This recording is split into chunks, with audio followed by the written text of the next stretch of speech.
Resolving conflict peacefully. We certainly need more of that in America, it seems these days, especially today and especially this week. Teresa Hall is a nationally certified anger management counselor and owner of, you teach people how to resolve conflict. What do we need most right now? Mary Beth, I think we need most is empathy training on a local level right now, specifically in many communities across the nation.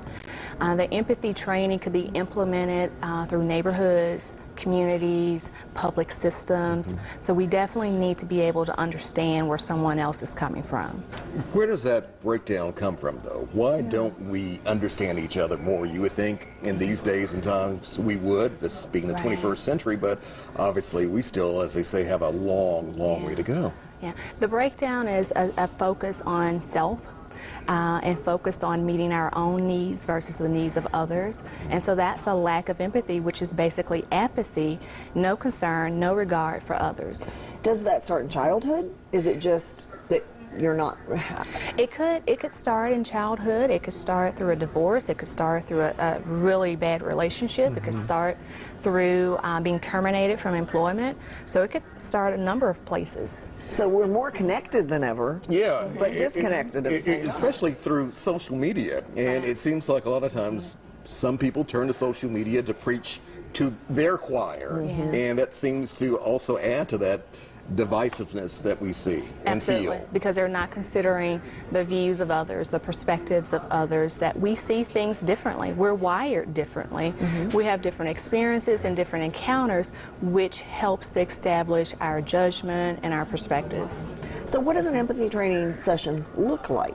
Empathy training session would look like you simply going through a list of scenarios that allow you to remove yourself from your position and carefully consider the thoughts, the feelings of others. So how would one make sure they get involved in this? Because I might think I have my act together and I don't need to be even a part of something like this, but how do you make sure the people who need this the most are reached? Just simply outreach.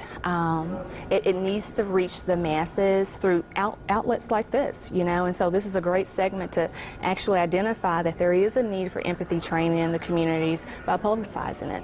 And even people who are nice and have their act together and don't treat others unkindly, you still have your own frame of reference, and sometimes, you know, like for instance, with the whole Black Lives Matter movement, remember when the politician said all lives matter and he was just lambasted for it? Yeah. And as a white person, I initially didn't understand why he was so criticized, but in talking to an African-American friend of mine who said, look, it's like going to somebody's funeral and talking about your dad. You Absolutely. know? And it's just a lack of frame of reference. So is that we just have to... Absolutely. Because when you do that, you're minimizing the pain and the suffering of others. Right. If your agenda is more important. Absolutely. And now the spotlight is on you and off of them. Right. And they continue to be marginalized. So everybody needs this, really. Absolutely.